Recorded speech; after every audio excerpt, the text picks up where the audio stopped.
जरा अपनी आंखें बंद कीजिए और सोचिए, आप 1000 साल पीछे चले गए हैं। चारों तरफ ऊंचे किले, विशाल मंदिर, हरे भरे खेत और बाजारों की चहल पहल। लेकिन ये सिर्फ खूबसूरती की कहानी नहीं है।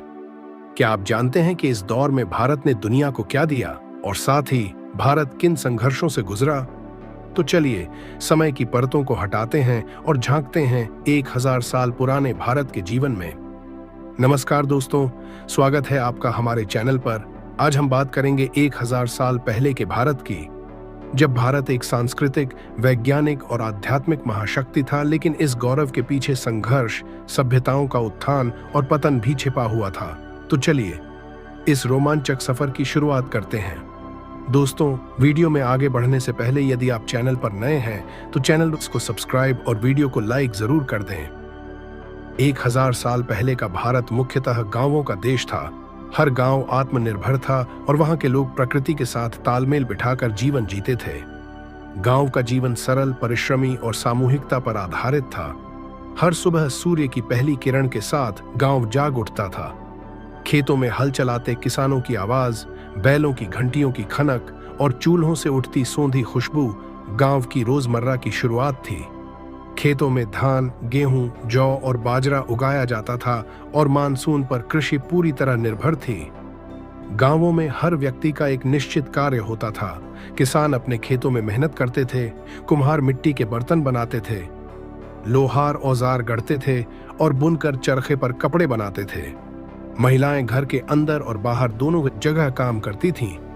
सुबह की शुरुआत पानी भरने से होती थी और गांव के कुएं के पास महिलाओं का जमावड़ा चर्चा और हंसी मजाक से गुलजार रहता था। बच्चे तालाब के किनारे खेलते या पशुओं को चराने ले जाते थे।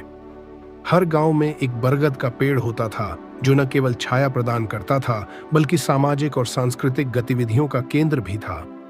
पंचायत की बैठकें यहीं होती थीं, जहां गांव के बुजुर्ग लोग समस्याओं का समाधान करते थे। सामूहिकता गांव के जीवन का आधार थी। कोई भी बड़ा फैसला सामूहिक रूप से लिया जाता था। गांवों में त्योहारों का विशेष महत्व था, जैसे फसल कटाई के समय मकर संक्रांति, बैसाखी या होली गांव के लोगों की खुशी और मेहनत का उत्सव बन जाते थे। ऐसे अवसरों पर संगीत, नृत्य और मेलों का आयोजन होता था, जो गांव के लोगों को आनंद और विश्राम का मौका देता था। गांवों की जीवन शैली पूरी तरह प्राकृतिक संसाधनों पर आधारित थी। पानी के लिए तालाब और कुएं थे और हरित ऊर्जा का स्रोत जल और सूर्य थे।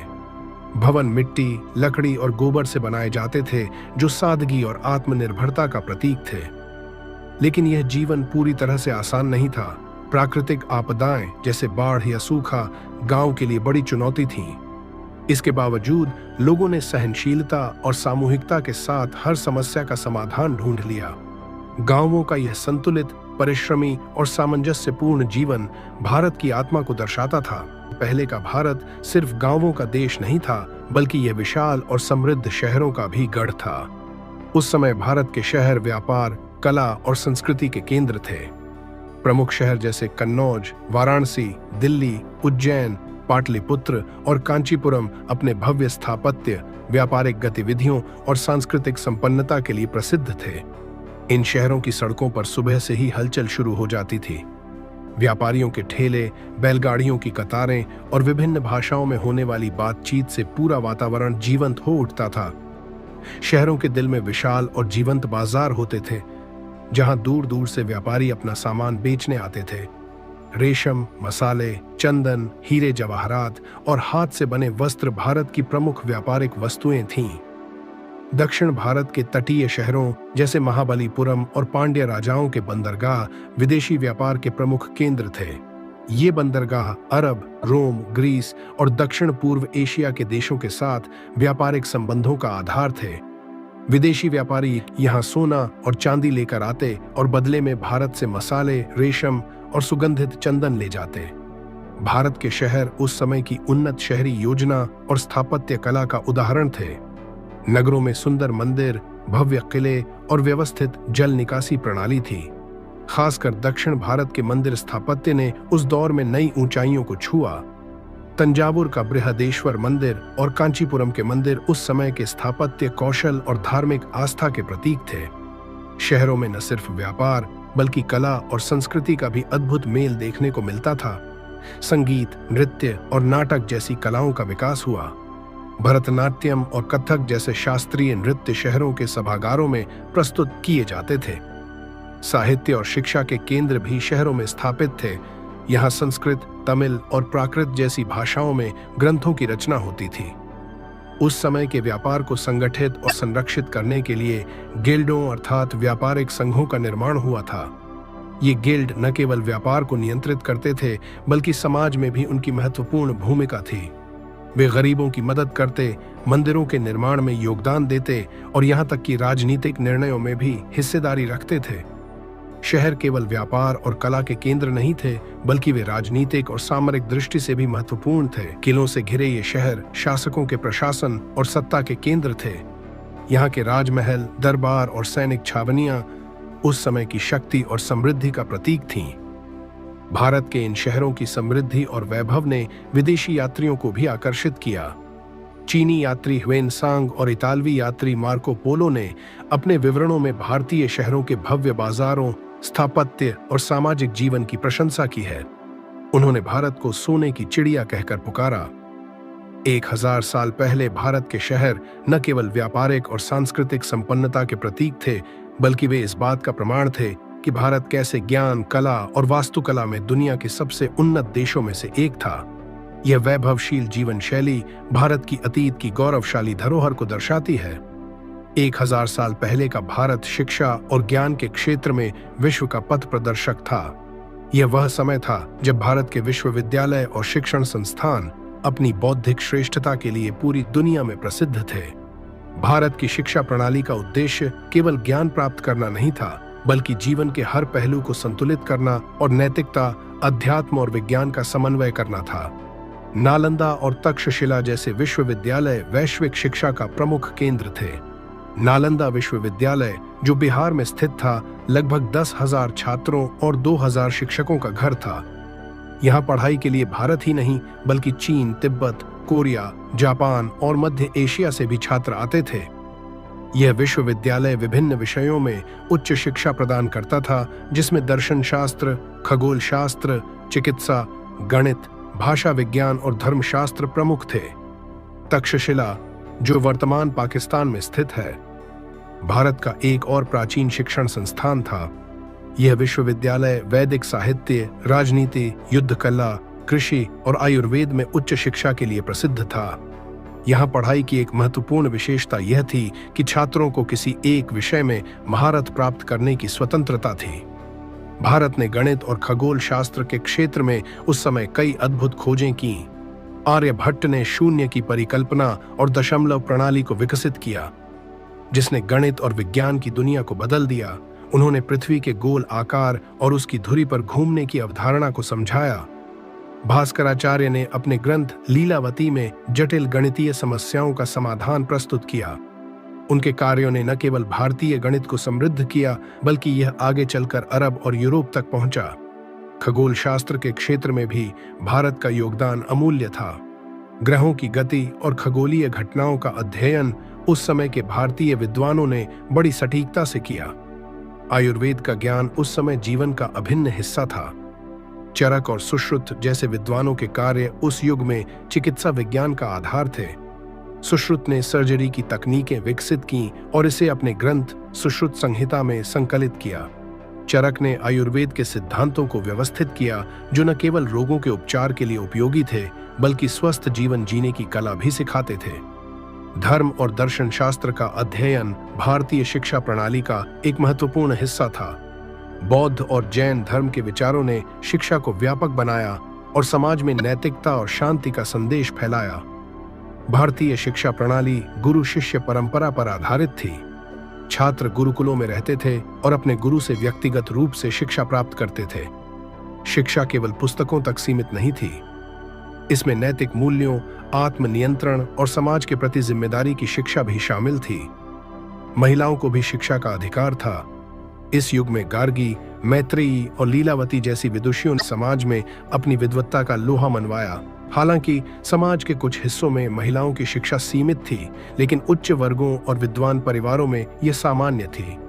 चीनी यात्री ह्वेनसांग और इत्सिंग ने भारत के शिक्षण संस्थानों और विद्वानों की प्रशंसा की है। ह्वेनसांग ने नालंदा विश्वविद्यालय को ज्ञान का समुद्र कहा था। विदेशी यात्रियों के विवरण से यह स्पष्ट होता है कि भारत उस समय ज्ञान और शिक्षा का वैश्विक केंद्र था। 1000 साल पहले की भारतीय शिक्षा ने न केवल तत्कालीन समाज को समृद्ध किया, बल्कि यह ज्ञान और नवाचार की वह नींव बनी जिस पर आज की आधुनिक विज्ञान और शिक्षा प्रणाली खड़ी है। उस समय की शिक्षा ने भारत को केवल एक भौगोलिक राष्ट्र नहीं, बल्कि एक बौद्धिक और सांस्कृतिक धरोहर का केंद्र बनाया। यह वह युग था जब भारत में धर्म और दर्शन का गहन विकास हुआ। भारतीय समाज के हर पहलू में धार्मिक आस्था और आध्यात्मिकता का गहरा प्रभाव था। लोग केवल पूजा पाठ तक सीमित नहीं थे, बल्कि धर्म को अपने जीवन के मूल सिद्धांत के रूप में देखते थे। यह काल हिंदू धर्म, बौद्ध धर्म, जैन धर्म और इस्लाम जैसे विभिन्न धर्मों के सह अस्तित्व और उनके गहन विचारों का युग था। भारत के हर गांव, शहर और कस्बे में मंदिर, मठ और धर्मशालाएं मौजूद थीं। मंदिर न केवल पूजा स्थलों के रूप में कार्य करते थे, बल्कि वे समाज के सांस्कृतिक और आर्थिक केंद्र भी थे। इन मंदिरों की वास्तुकला भव्य थी। दक्षिण भारत के तंजावुर का बृहदेश्वर मंदिर और खजुराहो के मंदिर उस युग की स्थापत्य कला का अद्भुत उदाहरण हैं। मंदिरों में धार्मिक अनुष्ठानों के साथ साथ संगीत, नृत्य और कला के प्रदर्शन भी होते थे।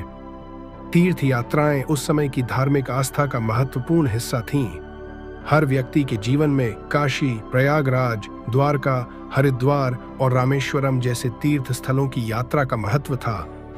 यह यात्राएं केवल आध्यात्मिक लाभ के लिए नहीं होती थीं, बल्कि ये विभिन्न संस्कृतियों और विचारों के आदान प्रदान का भी माध्यम थीं। बौद्ध धर्म और जैन धर्म का प्रभाव भी इस युग में गहरा था।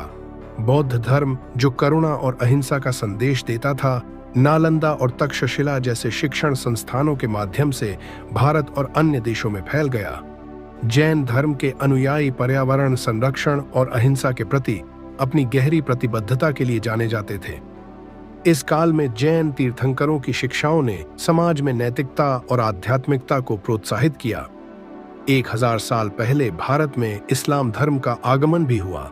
अरब व्यापारियों के माध्यम से यह धर्म दक्षिण भारत के तटीय इलाकों में पहुंचा।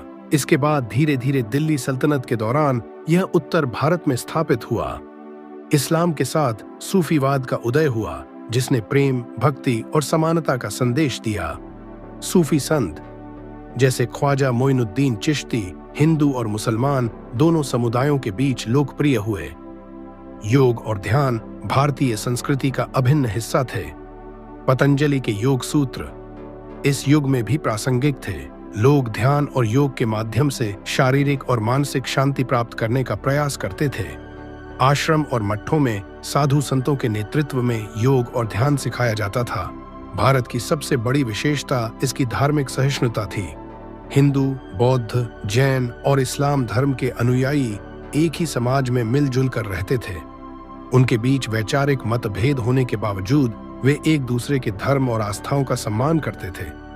यह सह अस्तित्व भारत की सांस्कृतिक विविधता और समृद्धि का प्रमाण था। धार्मिक आस्था केवल व्यक्तिगत साधना तक सीमित नहीं थी, बल्कि समाज के उत्थान में भी इसकी महत्वपूर्ण भूमिका थी। मंदिरों और मठों ने शिक्षा और स्वास्थ्य सेवाओं में योगदान दिया। धार्मिक संगठनों ने गरीबों की मदद और प्राकृतिक आपदाओं में राहत कार्यों को भी प्रोत्साहन दिया।